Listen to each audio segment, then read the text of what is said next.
चालू कर बहु बढ़ाओ बढ़ाए हैं अल्लाह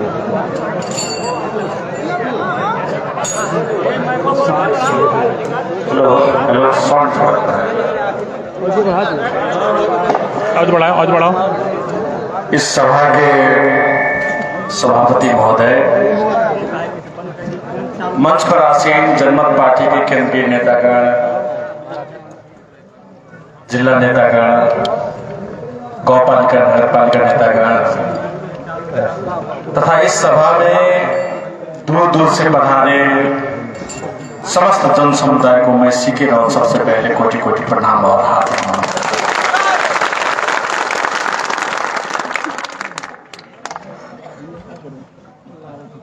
कल परसों से कुछ गर्मी भी बढ़ी है और आप सब काफी देर से यहाँ पर इंतजार किए, बहुत सारे वक्ताओं को सुने, गर्मी झेली, प्यास भी झेला, फिर भी आप सब बहुत ही धैर्यतापूर्वक सभी बातों को सुन रहे हैं। इसके लिए एक बार जोर से आप सभी के लिए तालियां हो जाए।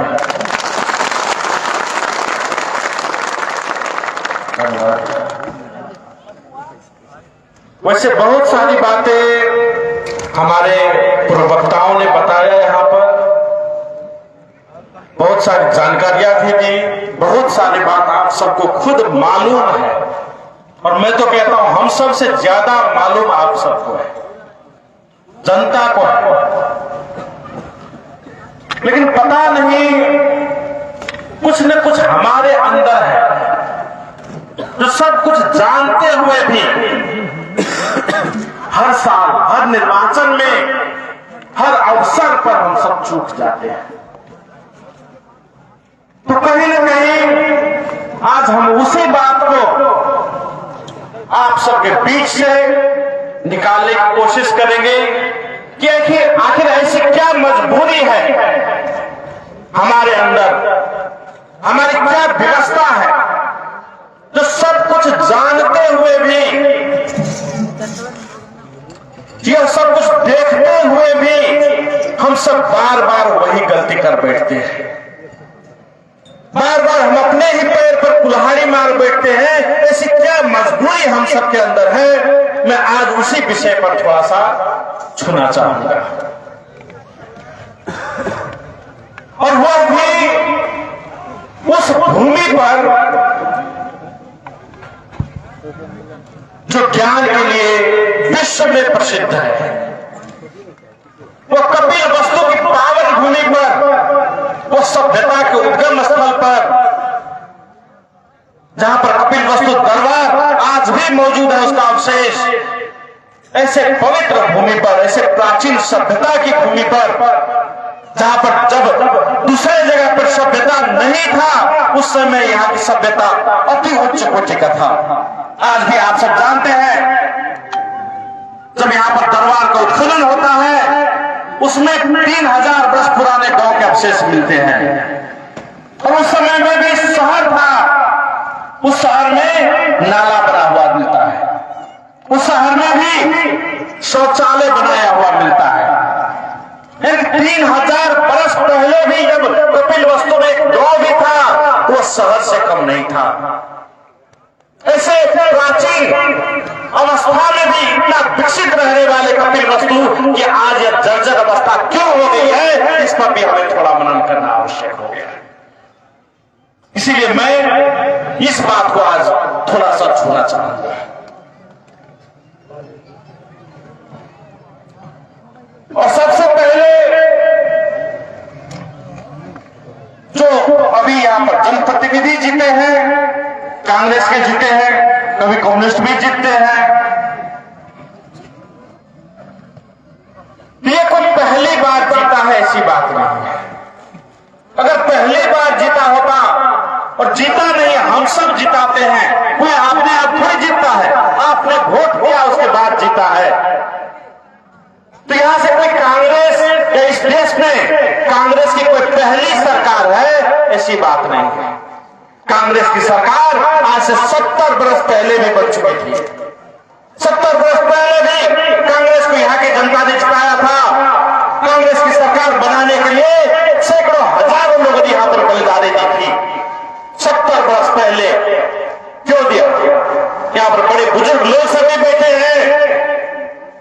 इतिहास पढ़ने वाले बुद्धिजीवी भी बैठे हैं। वे जानते हैं, वे पढ़ाते हैं, पढ़ते हैं, संबोधन करते हैं कि राणा को हटाने के लिए हमने और प्रजातंत्र को लाने के लिए वह इतना बलिदानी हमने दिया, इतना संघर्ष किया। मदेशियों की क्या आस थी? मदेशियों की यह आस थी, इतना बलिदानी देने के बाद कहीं 2007 साल में जब कांग्रेस की सरकार बनी, 5 साल में कांग्रेस की सरकार बनी, तो उनने एक ही आस थी, जिसको कोई अधिकार का भी आस नहीं था, एक ही आस था कि अब कांग्रेस की सरकार बनी, राणा की सरकार गई तो हम सबको नागरिकता मिल जाएगा। बस इतनी सी आस थी। उसको कोई मंत्री बनना का ख्वाब ही नहीं था, सपना ही नहीं था, वो तो सपना भी नहीं देख सकते थे उस समय में। बस एक सी मांग थी कि जब कांग्रेस का सरकार आएगी, राणा हट जाएगी, तो सारा मधेशियों को नागरिकता मिल जाएगा। आज 70 वर्ष हो गए, कांग्रेस की सरकार बार बार बनी, कम्युनिस्ट की सरकार बार बार बनी, लेकिन आज भी लाखों लाख मधेशियों के पास नागरिकता नहीं है। 70 वर्ष के बाद भी हमारी माता बहनों के पास नागरिकता नहीं है। बहुत सारे यहाँ पर जो मौजूद हैं लोग, उनके बच्चे आज उस नागरिकता से वंचित हो गए हैं, जिसकी वजह से न तो वो पढ़ पाते हैं, पढ़ने की तो बात दूर है, एक सिम कार्ड तक नहीं निकाल पाते हैं, खेत खलिहान खेत नहीं खरीद सकते हैं, जागीर नहीं कर सकते हैं, कोई एनजीओ में काम तक नहीं कर सकते हैं। और ये 70 वर्ष हो गया। 70 वर्ष में एक नागरिकता जैसे आधारभूत समस्या, जो अगर दूसरे देश में आप पैदा होंगे तो ही नागरिकता बन जाती है। आप अमेरिका में कहीं भी जंगल में भी पैदा हो जाइए, आप वहां के नागरिक बन जाते हैं। आपको कभी कोई सवाल नहीं उठाएगा कि आप अमेरिकन नागरिक है कि नहीं। लेकिन इस भूमि पर मधेशियों को एक बार नहीं बार बार उस नागरिकता के लिए आज तक भी आंदोलन करना पड़ रहा है। क्यों? ये बात सोचना जरूरी है कि अगर कांग्रेस कम्युनिस्ट हमारी कोई भी समस्या को समाधान कर सकती तो 70 वर्ष तो हो गया ना, करके दिखाते, मगर कर नहीं सका। लेकिन फिर भी हम कांग्रेस को जिता रहे हैं, फिर भी कांग्रेस को जिता रहे हैं। कांग्रेस ने दिया क्या? उस कम्युनिस्ट ने दिया क्या? मैं यहाँ पर बुजुर्ग लोग बैठे हैं, हमारे माता बहन बैठी है, मैं उनसे पूछना चाहता हूं कि 30 वर्ष पहले आपको पेट पालने के लिए, आपके घर में खाना बनाने के लिए किसी को दुबई कतार जाना पड़ता था। मैं आपसे पूछना चाहता हूं, 30-35 वर्ष पहले भी किसी को घर से दुबई कतार की मरुभूमि पे नहीं जाना पड़ता था। हमारे उपाध्यक्ष जी ने कहा यहीं पर इतना धान उपजता था कि हम सब यहाँ के धान सिंगापुर भेजते थे, हम सब यहाँ के धान साउथ कोरिया भेजते थे, हम सब यहाँ के धान इंडिया को देते थे, यहाँ के धान वो सब खाता था। लेकिन आज 30 वर्ष यही कांग्रेस कम्युनिस्ट का शासन रहा, ऐसी दुर्दशा ला दिया है, यहाँ पर ऐसे जर्जर स्थिति बना दी कि आज अगर हर एक घर से दुबई कतार और मलेशिया नहीं गया तो उसके घर में खाना नहीं पकेगा, उसका बाल बच्चा भूखे रहने पर मजबूर हो जाएगा। आखिर इसके लिए जिम्मेदार कौन है? यही कांग्रेस कम्युनिस्ट का सरकार रहा है। 30 वर्ष से कौन राजा और मौलाना का सरकार रहा यहाँ पर? यही कांग्रेस की सरकार रही है अधिकांश समय, वही कोयला खनाल नेपाल की सरकार रही है ना। लेकिन 30 वर्ष में ही देश को इतना खोखला कर दिया कि आज हर एक घर से हमारे बाल बच्चा दुबई कतार की मरुभूमि में जाकर देखने के लिए मजबूर है। आपको यहाँ पर 2-4 घंटा इस धूप में रहना पड़ रहा, पूरा पसीना पसीना हो रहे हैं। आपके बच्चे वहां पर किस हालत में काम करते हैं मालूम है आपको? आप यहाँ पर थोड़ा सा धूप लगा तो यहाँ पर परेशान हो गए, लेकिन आपके बच्चे वहां पर 50 डिग्री सेल्सियस में काम करते हैं, बड़े से बड़े इमारत पे चढ़ते हैं, बिल्डिंग पे चढ़ते हैं, 50वें मंजिल पे डोरी लगा के चढ़ते हैं, वहीं पर मूर्छित होकर नीचे गिर जाते हैं, नीचे एम्बुलेंस लगा रहता है, उसको तुरंत हॉस्पिटल लिया जाता है। कितने लोग हर एक दिन आपके बाल बच्चे के, हमारे बाल बच्चे के लाश एयरपोर्ट पे आती है, किसकी वजह से? क्या 30 वर्ष पहले किसका लाश एयरपोर्ट पे आता था? किसका लाश आता था? नहीं। लेकिन आज हर एक एयरपोर्ट पे जाएंगे, लाशों की लाइन लगी है, मलेशिया की लाशों की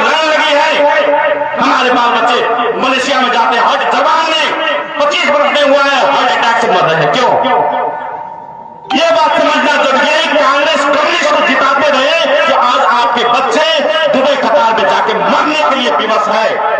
ये बात है, वो मरेंगे नहीं तो फिर आपके बच्चे भी आप भूखे मरेंगे, ये भी व्यवस्था है उसकी।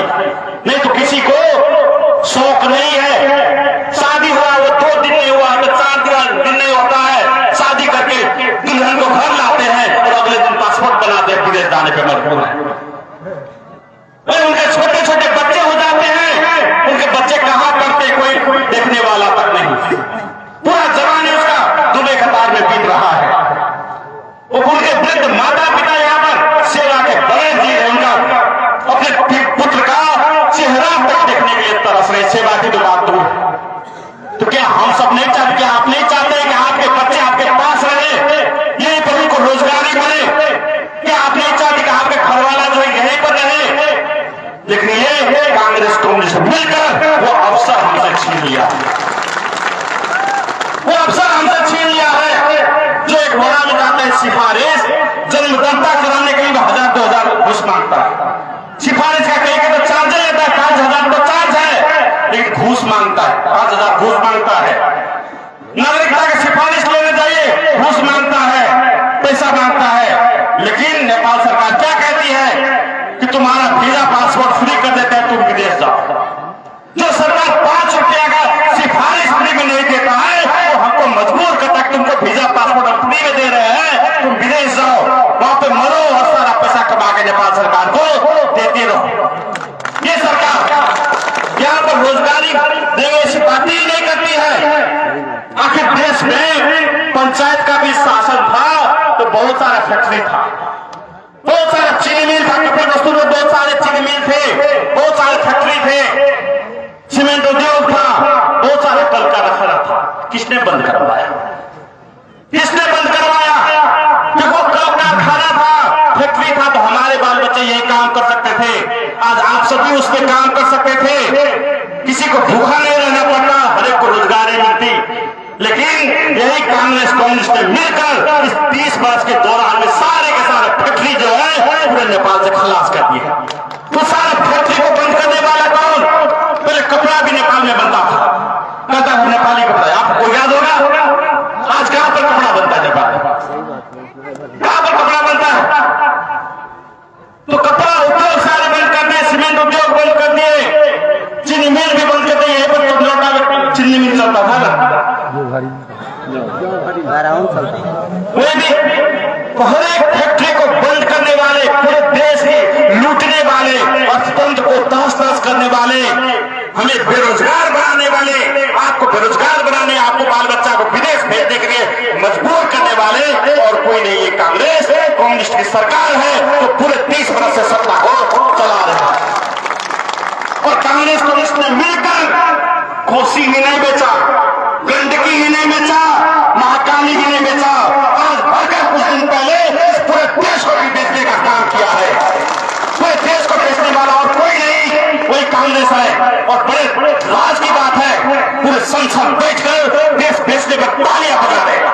ये ऐसे भ्रष्टों की पार्टी है जो देश बेचने पर तालियां बजाती है, क्योंकि ये देश उसका है ही नहीं। अगर देश उसका होता, ये मिट्टी उसकी होती तो अपने मिट्टी प्रति प्रेम रहता है, अपने बाल बच्चा प्रति प्रेम रहता है। आज जो हमारे नागरिकता पे सवाल करने वाले, जो हमारे 3000 वर्ष पहले तो हमारी सभ्यता है यहाँ की, जो 500 वर्ष 200 वर्ष हुआ नहीं, वो खाली साम्राज्य यहाँ पर आकर राज कर रहा है, तो हमारे नागरिकता पर सवाल करते हैं।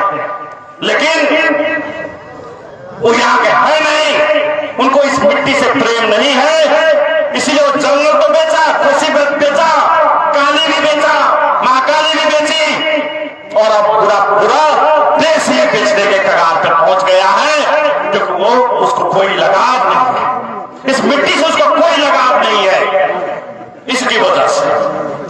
और हमारे देश को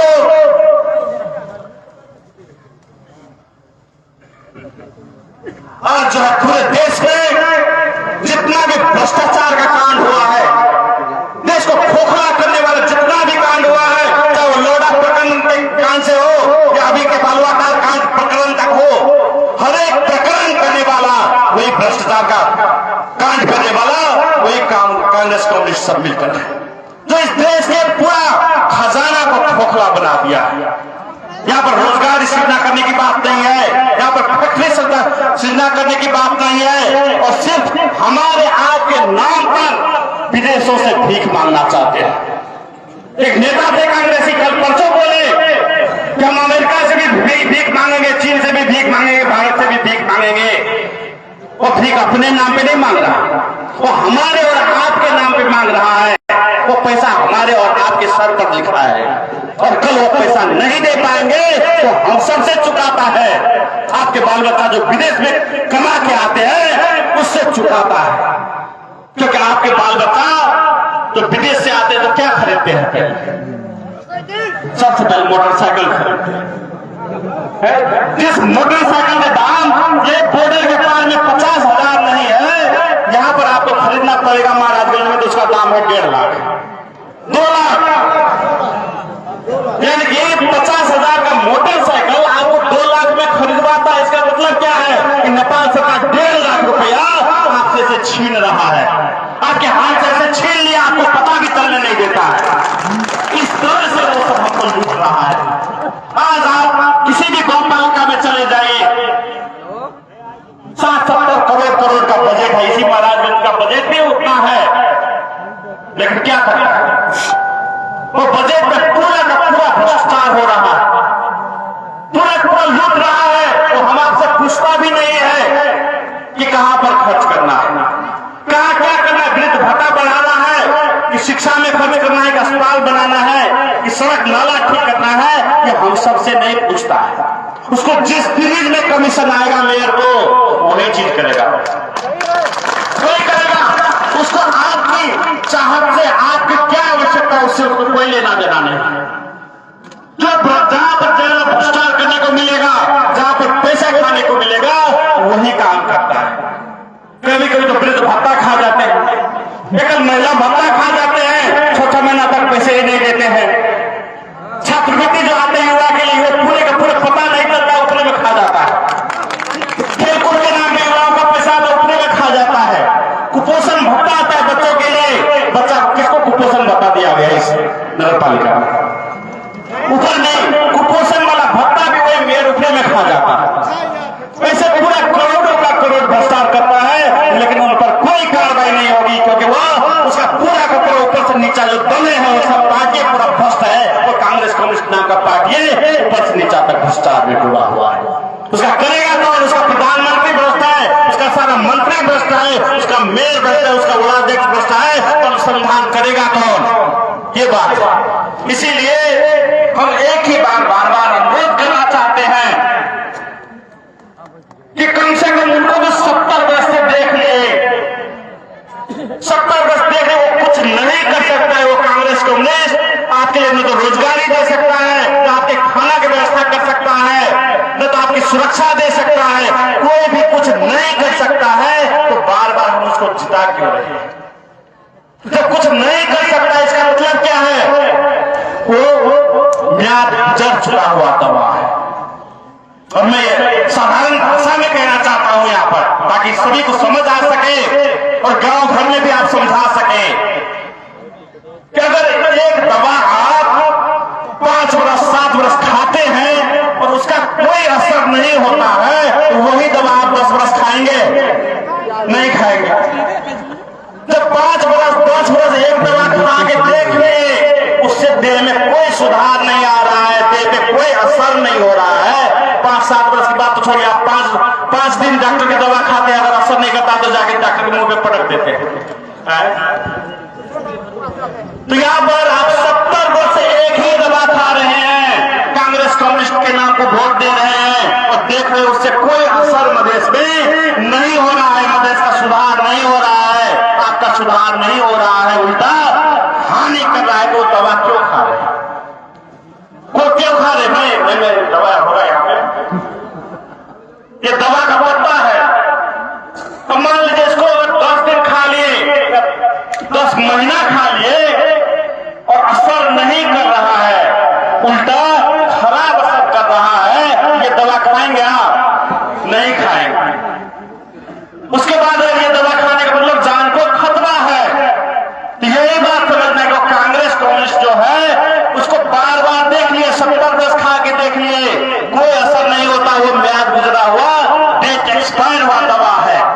उसको अब कचरे में डाल देना है। वो कांग्रेस कम्युनिस्ट जसपा उसका जितना उसको कचरे में डाल देना, वो दवा नहीं खाना है। और अब की बार तो पूरा लैब में टेस्ट होकर आया है, 10 बरस से टेस्ट पास करके जो दवा आया है, जनमत पार्टी के नाम के लाउड स्पीकर हॉर्न छाप वाली दवा आया है, उसको खाना कोई अब खराब कर सकता है। ये देखना जरूरी है, क्योंकि तो उसको बार बार हम देखने किए। और उतना ही नहीं, ये कांग्रेस कम्युनिस्ट जो है ये शासक वर्ग है। हम सबके लिए अभी कोई प्रजातंत्र नहीं है, एक झूठ मूठ कहने के लिए गणतंत्र प्रजातंत्र है। जिस व्यवस्था में मधेसी का भी प्रधानमंत्री नहीं हो सकता, वो प्रजातंत्र नहीं कहला सकता, वो लोकतंत्र नहीं कहला सकता, वो केवल खसतंत्र है, वो केवल पहाड़ी तंत्र हो सकता है, वो कभी भी लोकतंत्र नहीं हो सकता। और अभी भी जब भी कोई मधेसी बड़ा पोस्ट पे जाने की कोशिश करता है, उसके खिलाफ में सारे मिलकर, तो कोई कांग्रेस कम्युनिस्ट माओवादी नहीं रह जाता, तो सारे एक मिलकर उस मधेसी पर आक्रमण करते हैं। ये बात याद रखना है। और इसको हमको साधारण भाषा में माता बहन के लिए भी समझाना चाहते हैं कि आप जब घर में दूध रखते हैं तो उस दूध को रखवाली करने के लिए कभी बिल्ली को रखते हैं? साधारण भाषा, जब दूध रखते हैं तो दूध को रखवाली करने के लिए बिल्ली को तो नहीं रखते, बिल्ली को नहीं रखते हैं। तो वो शासक वर्ग वही बिल्ली है। बिल्ली और दूध की कभी दोस्ती नहीं हो सकती है। जब भी बिल्ली को दूध को रखवाली करने के लिए छोड़ेंगे और आप थोड़ा सा ध्यान बट जाएगा, वो दूध पिएगा। वही तरह कांग्रेस कम्युनिस्ट है, ये बिल्ली है, बिल्ली हम सबके लिए। जैसे हमारे नजर थोड़ी सी चुकी, ये पूरा का पूरा मधेश को खा जाता है, पूरा पूरा मधेश के प्रदेश को खा जाता है, पूरा का पूरा हमारा विकास और समृद्धि को ही खा जाता है। इतनी सी बात, छोटी सी बात याद रखना है कि बिल्ली और दूध की कभी दोस्ती नहीं हो सकती। वो जब भी बिल्ली को चांस मिलेगा, मौका मिलेगा, तो दूध को पिएगा ही। और जब भी कांग्रेस कम्युनिस्ट को लूटने का मौका मिलेगा, तो मधेश को लूटेगा ही। ये बात सुनिश्चित है। इतनी सी बात मन में गांठ बांध के रख लीजिए। और यही बात याद रखिएगा, वोट देते समय भी ये बात याद रखना है, क्योंकि और देखने लिए साबित भी हो गया है। और जो हमारे पढ़े लिखे लोग सब यहाँ पर मौजूद हैं, उनके लिए भी एक उदाहरण देना चाहता हूं। शायद आपको बिल्ली वाला उदाहरण थोड़ा अच्छा न लगे, तो कैलकुलेटर में अगर 2+2 टाइप कीजिएगा, 5 बार टाइप करेंगे तो कितना आएगा? 2+2 एक बार इक्वल टू किया कितना आएगा? 4 आएगा। 2 जोड़ 2 एक बार कीजिए तो 4 आएगा, 2 बार कीजिए 4 आएगा, 100 बार भी करेंगे तो 4 आएगा ना। 2 जोड़ 2 करके कभी 5 या 6 थोड़ी आएगा, नहीं आएगा। जितना बार कीजिए वही 4 आएगा। इसीलिए आइंस्टाइन ने कहा था, अगर आप सेम चीज दे रहे हैं, इनपुट सेम चीज दे रहे हैं, तो आप आउटपुट अलग अपेक्षा नहीं कर सकते। अगर इनपुट आप सेम दे रहे हैं तो आउटपुट अगर अलग माने, इसका मतलब आपका पागलपन है। जब इनपुट सेम है, 2+2 है, वो कांग्रेस प्लस कम्युनिस्ट है, उसका आउटपुट कभी भी दूसरा आ ही नहीं सकता है। उसका आउटपुट वही है, मधेशियों पे शोषण, मधेशियों पे दमन, मधेशियों का बजट खाना, मधेश को लूटना, वही कांग्रेस प्लस कम्युनिस्ट मिलके मधेश में कर सकता है। उसका आउटपुट दूसरा कोई आ ही नहीं सकता। इतनी छोटी सी बात है।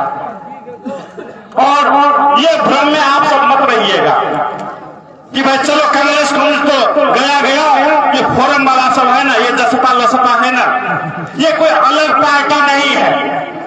ये जसपा किसके साथ अभी सरकार में? वो कांग्रेस के साथ में सरकार में है। इससे पहले किसके साथ में सरकार में? वो ओली के साथ सरकार में थी। तो इसको कोई मधेशियों के हक अधिकार से लेना देना नहीं है। ये सिर्फ उसका खेताला है जो मधेशियों के नाम पे यहाँ पे वोट लेते हैं और कभी जाके ओली के चरण में डाल देते हैं, तो कभी जाके शेर बहादुर जोड़ा के चरण में डाल देते हैं। ये मधेशियों के हक अधिकार के लिए है ही नहीं। ये कालिया नाग है, कालिया नाग है जो सिर्फ मधेशियों को डसते हैं। यहाँ पर जो राम मनोहर यादव की तस्वीर लगी है, इसका हत्या करवाने वाले कौन है? वही जसपा के अध्यक्ष है जिन्होंने अपने खुद निर्देश देकर को पकड़वाया और हिरासत में हत्या करवा दी। वो ऐसे नरसंहारक है। और अभी भी जब किसान आंदोलन, हम सब किसान आंदोलन कर रहे हैं, किसानों को मांग को लेकर इतना बड़ा आंदोलन चला पूरे मधेश में, उस पर गोली चलाने वाला कौन? धनुषा जिले के पोटाहा में जब किसानों ने आंदोलन किया, आंदोलन कर रहा था, उस पर गोली चलाने वाली यही कांग्रेस की सरकार है, यही जसपा की सरकार है। और इतना ही नहीं हुआ, जसपा के प्रदेश सरकार ने प्रेस विज्ञप्ति जारी करके कहा कि इस किसानों को दबाओ, दमन करो, प्रदेशों पर दमन करो करके उसका आधिकारिक प्रेस विज्ञप्ति जारी करने वाला वही जसपा के प्रदेश सरकार है। और बड़ी दुर्भाग्य की बात है, यहाँ भी लुम्बिनी प्रदेश में भी जसपा का ही कृषि मंत्री है। मध्य प्रदेश नंबर 2 पूरा सरकार ही जसपा का है और केंद्र में भी कृषि मंत्री जसपा का है। लेकिन किसानों पर गोली चलाने के लिए है, वो कभी मधेश का हक हित कैसे सोच सकता है? छोटी सी बात है, इस बात को हमें समझना है। वो सब वही प्रचंड द्वारा पठाया गया, कांग्रेस द्वारा भेजा गया दूध सब है। इतनी सी बात याद रखना है, वो कभी भी मधेसी का था नहीं, मधेसी का हो नहीं सकता और न तो कभी भविष्य में होगा। इतनी सी बात याद रख के अगली बार सबको जनमत पार्टी चयन करना है और बार बार देखना है कि आखिर जसपा बना कैसे, ये लोकसभा बना कैसे।